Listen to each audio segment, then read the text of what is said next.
Hey guys, and welcome to the Working Money Channel. So what is next for crypto after the chaos of 2022? Guys, aren't you glad 2022 is almost over? At least in terms of cryptocurrency related stories and, portfolios and investments and all that stuff.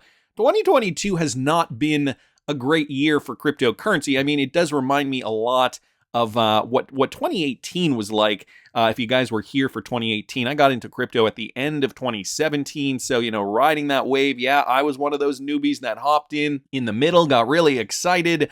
At that time, I think it was I got into crypto in November, but I didn't buy my first XRP until later. I got into Bitcoin in November, but then bought XRP in and around here, December of 2017. I saw this leg up, and then 2018 was basically, a doom and gloom kind of year. And even 2019 for XRP, we were pretty much just chopping sideways. It wasn't really until 2020 that we saw, a little burst of energy in the XRP cryptocurrency specifically. And then, of course, we got the lawsuit, and that made way for a lot of speculation, a lot of concern. People were worried what was going to happen to XRP. Of course, we've come a long way. I just did a video this morning a little bit about the lawsuit and how, John Deaton's eyeing January 30th. It's a date, a significant date in the library case that could, in fact, set a precedent for the entire crypto market. If you guys didn't catch that video, I'll link it up here in the top right-hand corner. But just back to what I was saying, 2018, very similar to a very similar year. We saw that peak at the end of 2017, and essentially we pretty much saw an entire year of a bear market, similar to what we saw in 2022. A bear market basically starting by November of 21, and here we are down in around here. We're right at the end of December. So, by and large, a bear market for the entire year, which begs the question, where are we going next? What's 2023 going to bring? So I'm going to link this article in the description of the video. It kind of, it gives a good synopsis of where we've been, where we are, and where we're heading next. So, it kind of outlines, a lot of aspects of 2022 that I'm kind of tired of, to be honest with you. It highlights the Terra Luna nightmare, of course, the FTX story as well. Crypto winter, on a backdrop of a very uncertain global economy as well. It touches a little bit on regulation. And, regulation in 2022, I thought we were going to see more. This did touch on the MiCA decision in Europe. On June 30th, the European Union reached a provisional agreement on the markets in crypto assets, or MiCA, regulation, which seeks to put an end to the crypto Wild West in Europe. They also note down here, however, finance magnates reports that regulation first has to drive uniformity across the continent's fragmented crypto landscape. So even though they have those MiCA requirements in place, or this new MiCA framework, they still have, there are a lot of countries in Europe that are not necessarily following that framework to the letter, okay? The United States federal lawmakers have introduced bills that are seeking to regulate stablecoins. So, we heard a lot about this stablecoin regulation, and I think this is where we're going to start in the United States. It's going to be stablecoins, and then it's going to extend to many other different cryptocurrencies. Of course, the library lawsuit is currently happening, and, the big one, the Ripple SEC lawsuit, also happening at this moment in time. And I think those two are really going to set an interesting precedent moving forward. So what is next, guys? What is 2023 going to bring? In a year like 2022, full of drama and industry, defining events, how will cryptocurrency play out in 23? Experts who spoke to financial magnates believe that crypto regulation will be a big part of 2023, guys. Here is a quote from Simone Mazuka. He's the CEO and co-founder of WalletX Custody. I strongly believe that 23 will be the year for institutional adoption on a global scale of stablecoins and bigger transparency in the market, and that's what we're here for. On the regulatory side, I expect to see a speeded advance in regulatory measures driven by all that happened in 2022. So using 2022 as that catalyst point to move crypto adoption further in 23. For Frank Corva, senior analyst and digital asset at Finder, it would not be surprising if a new handful of firms blow up in the next year. This might happen before the dust in the crypto space totally settles. So we could, in fact, even see some more players emerge. Many are still waiting anxiously to see whether crypto borrowing and lending firm Genesis The firm that powers crypto exchange Gemini's Earn program will process the $900 million in redemptions that it owes Gemini Earn customers. If it doesn't process those redemptions, and if it goes under, these events may trigger the next wave of liquidations. So there is still some uncertainty here, and along the lines of the entire market, cryptocurrency is going to play a large role in what happens next, I think, for broader markets. So he finishes this off by saying, so there may be more pain to come in the first quarter of 2023, which, I mean, we've also kind of toyed around with that idea. More pain in global markets, more pain for crypto. However, we are also expecting that Ripple SEC verdict, and that could also play into this. Now listen to this, guys. Here's Jerome Powell spelling it out from us. Okay, this coming from Alashkar Sally here on Twitter. Jerome Powell is telling us what to expect next. Listen very carefully. It's all about a new payment system. The next video I will post is even more in your face. Be on the right side of the equation before it is too late. Listen to what Jerome Powell has to say specifically about this new payment system, guys. And remember who FedWire is partnered with, a Ripple-enabled company. He mentions FedWire in here. Listen to this. Looking forward, rapid changes are taking place in the global monetary system that may affect the international role of the dollar in the future. Most major economies already have or are in the process of developing instant 24/7 payments. Our own FedNow service will be coming online in 2023. And in light of the tremendous growth in crypto assets and stablecoins, we are examining whether a U.S. central bank digital currency would improve upon what is an already safe and efficient domestic payment system. As our white paper on this topic notes, a U.S. CBDC could also potentially help maintain the dollar's international standing.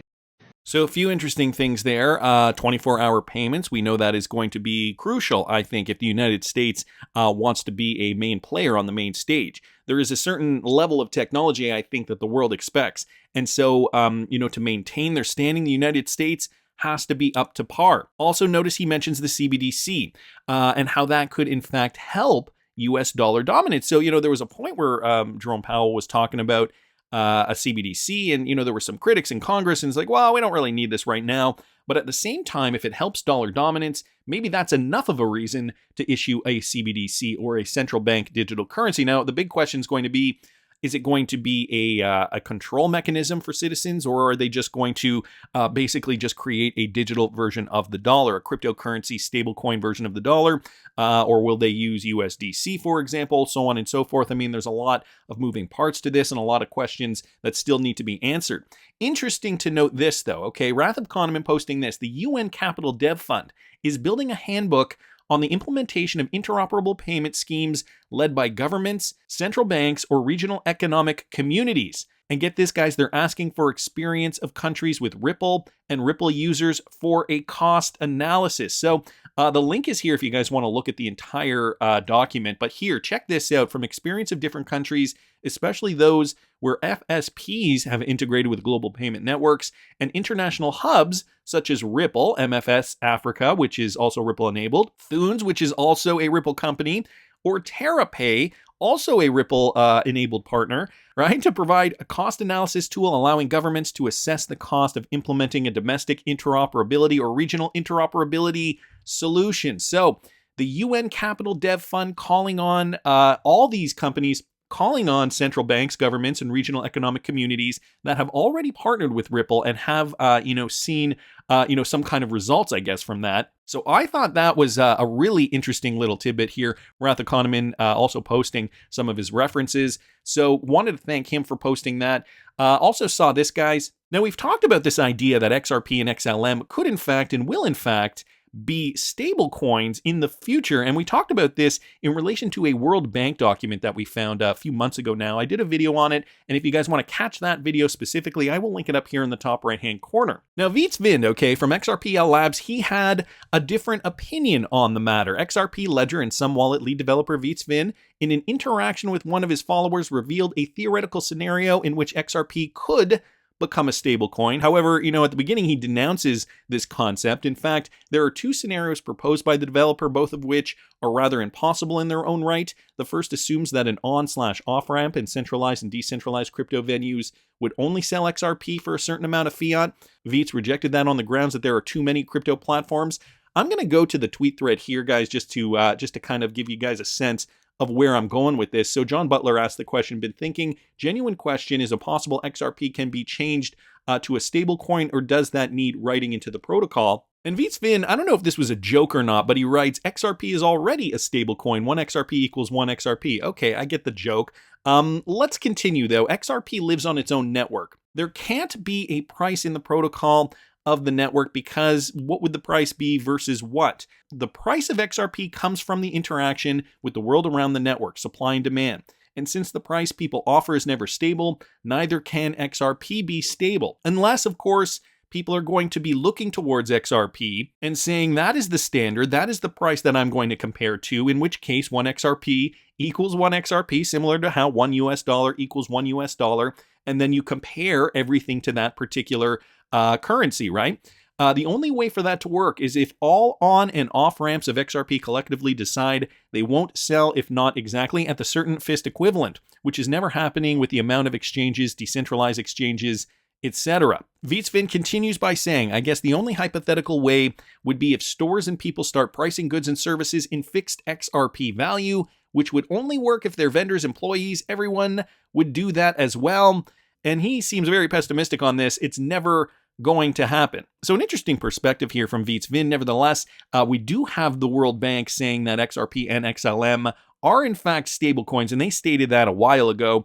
Maybe we're not there yet. Maybe we have yet to see XRP reach that true value where it can in fact be deemed a stablecoin, where the rest of the world will be comparing value to XRP. So, I mean, anything's possible, really. And if you guys didn't catch that video, I linked in the top right-hand corner earlier. I do urge you watch it if you're interested in this topic. Now, speaking of which, I also saw this, guys, and I touched on this a while ago now, but I thought it'd be interesting to bring up yet again. ISO 20022, let's do it on Twitter, posted this, okay? XRP special drawing rights, SDR stablecoin. So going back to this idea of a stablecoin and the SDR special drawing rights, in this document from 2022, it is possible to envisage, okay, even more adventurous arrangements. For instance, a special drawing rights-based stablecoin issued by a multilateral agency reminiscent of John Maynard Keynes' proposed supranational currency Bancor, and I did a video on that a while ago. I'll link it up here in the top right-hand corner, which would be exchangeable with any national currency.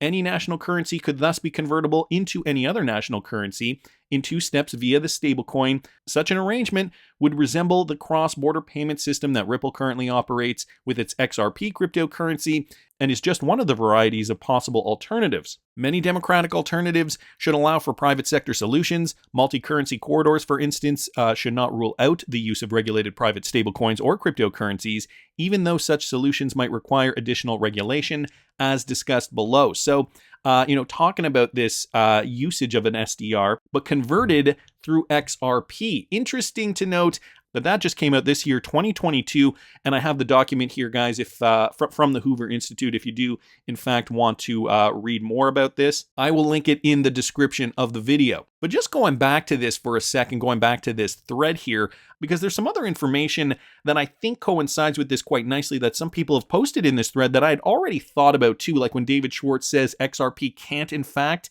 be dirt cheap. It doesn't make sense. Because you need more XRP to purchase larger items. So another case for an XRP being relatively stable, and for those, in other countries now deciding to denominate cost in XRP. So, of course, XRP also needs to be that high enough price if we are to have enough liquidity to move all the money, as they say. And also just going back to this, this concept here, the SDR, and transferring that value through XRP. It's going to need to be, if it does a multitude of things, it's going to need to be stable for a multitude of reasons. Also down here, I noticed this is an interesting little experiment here from King Afro on Twitter. He utilized the ChatGPT service. Okay, so that new AI service that you can sign into and do all kinds of fun things with. It answered some questions about XRP. Okay, blockchain and banks, XRP and gold, and XRP and SDRs. Now, this is just for fun because this is AI technology, artificial intelligence, but this is what it spat out, okay? Don't want to go into, too much about the blockchain technology, but I will link this in the description. With regards to XRP and gold, though, to be used in conjunction with each other, there are a few ways that XRP and gold could potentially be used in conjunction with each other. XRP could be used to facilitate the purchase or sale of gold. XRP could potentially be used as a bridge currency to facilitate the purchase or sale of gold by enabling cross-border transactions between different currencies. This could make it easier for buyers and sellers of gold to conduct transactions with one another. So we know this is possible. I mean, we've heard it before, and the AI is, picking up information from the internet to kind of, neatly package us this digestible information with regards to gold. XRP could be used to settle trades of gold-backed instruments. Gold-backed instruments such as exchange-traded funds or futures contracts could potentially be settled using XRP. This could provide a more efficient and secure way to settle these trades, as XRP is a digital asset that is traded on a blockchain-based platform. Gold could be used as a collateral for XRP transactions. In some cases, gold could be potentially used as a collateral. For example, if a financial institution wanted to use XRP to facilitate a cross-border payment, it could potentially use gold as collateral in order to secure the transaction. Overall, there are a few potential ways that XRP and gold could be used in conjunction with one another, but it is important to note that these are just possibilities, and there may be other ways that these assets could be used together in the future. Also, just talking on special drawing rights. Now, this AI says there is no connection, no direct connection right now with regards to SDRs and XRP. However, that's not to say that we could not see one in the future. So that's interesting. It is possible that XRP could potentially be used in conjunction with SDRs in the future. For example, XRP could potentially be used as a bridge currency to facilitate cross-border transactions between different currencies when SDRs are used as a means of exchange. Additionally, XRP could potentially be used to settle trades of SDR-denominated instruments such as futures contracts or exchange-traded funds. It mentions down here that that we're still in the early stages of development, but indeed, it is in fact possible. So some interesting notes here with regards to not only SDRs, but gold as well, and the transferring of value through XRP. Now, the reason I bring this up is because I recently saw this tweet thread here that Bob Way decided to jump in on. Anna posted this originally. I remember this as he was just talking about his Ripple XRP gear.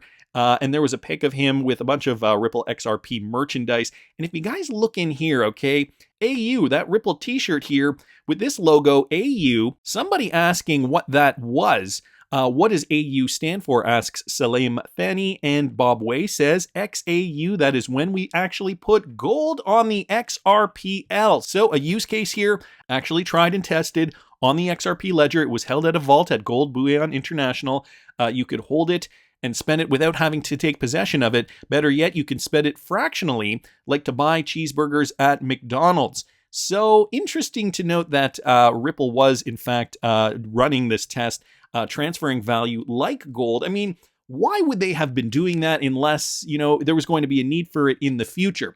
Something else that just points to this idea that obviously the Chat GPT has been noticing that XRP can be used for gold, has been used for gold, and will likely be used as a standard in the future. And I know this might seem a little random, but, and I don't follow soccer, but Pele has just died. RIP, sir. I know there's been an outpouring. The soccer community has been talking about this as of late. Even David Schwartz mentioned it on Twitter. He posted this: so sad to hear of the passing of the man who most deserves the title of the greatest athlete of all time. And here is a card with Pele at a computer, with XRP Pele written on the card. Just basically straight across the card, XRP Pele.